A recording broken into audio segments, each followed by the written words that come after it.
Hey guys, Jason here, JF Outdoor. Today I want to talk to y'all about Carolina rig fishing. I'm going to get into what a Carolina rig is, how to rig it, what I throw it on, and some of the applications and when to throw it. It's one of my favorite ways to fish, and before I get into that though, I just want to say thank you for coming over and watching this video. And if you enjoy these videos and you want to see more of it, then please like, share, and subscribe, and I appreciate it.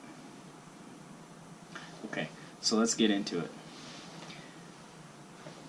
So this is a pre-made Carolina rig setup. You can go to Walmart and pick these up, or you can buy all these pieces individually. All it is a swivel, a bead, and a weight. So what we're going to do is, first thing you have to do in a Carolina rig is you have to tie your leader material. So right here, got a piece of 20-pound monofilament. I prefer monofilament as my leader on it because I use braid as my main line. So I'm going to take it, just do a simple Palomar knot, tie it to the swivel end because that's going to be the bottom end. And since I tie my hook on with a Palomar knot, I have to tie my leader first. So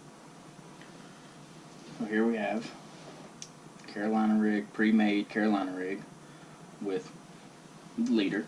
I like to throw about a 3-foot leader, anywhere between 18 inches to 4 or 5 feet is fine. It's just all about personal preference and what you're trying to fish. If the fish are a little bit off the bottom, you would throw a little bit longer leader so you can so the bait can kind of float up to them. Basically, you're trying to keep this lure in the strike zone as long as possible. So with the Carolina rig, the weight's going to stay out there. You don't have to chunk and line. You can really let it soak out there to increase your chances of getting a strike. So I got my number 3 offset worm hook, and I'm going to use a Palomar knot to tie that onto my leader.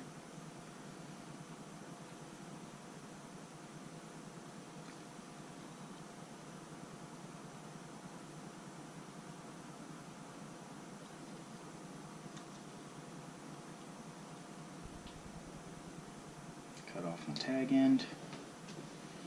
So there we have Carolina rig, 3-foot leader, hook. So now I'm going to take my braided main line and I'm going to tie all of this onto it. And I tie a Palomar knot with braid as well.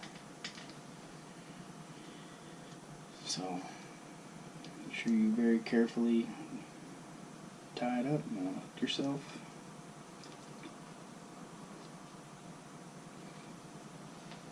Cut off your tag end. Now, what you can throw on a Carolina rig. You can literally throw whatever you want.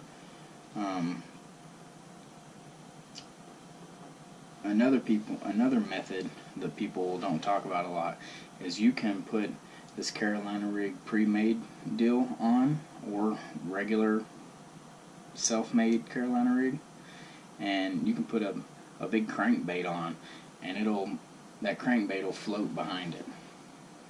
So then you can kind of just drag it slowly across the bottom instead of having to chunk and line.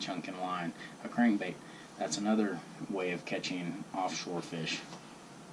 But I like to throw a Senko on here, or if it's hot summer, I like to throw a 12-inch worm. Just me personally, but for today I'm going to show you with the Senko. And then, as you've seen in the other videos, you're just going to Texas rig it. So go in through the front about a 1/4 inch, twist it up and around, use your hook slot, Texas rig it. And this is going to come through cover pretty well, like offshore. When I say cover, I mean like offshore brush piles, stuff like that. So there's your Texas rig, UV Inco, Whisker Series, Senko. So where to throw? I like to find submerged trees and wood and rocks to throw this in. My favorite is out at Lake Fork. I'll find trees in about 15 foot of water and just throw all around them. And a lot of times those fish will be set up on one certain area around that tree, and once you find it, you can repeat and make the same cast over and over and catch multiple fish out of one spot. And generally, when you find where those fish are setting up on that structure, you can run that as a pattern and say, okay, I found it in 15 foot of water on the southeast side of the tree, and that's where I got bit. And you can go try that at multiple places, another bite, get more bites. So I hope you liked today's video. Simple Carolina rig, great way to catch fish all year long, and I hope you get out and try this. And if you like today's content, don't forget to like, share, and subscribe. Thanks. God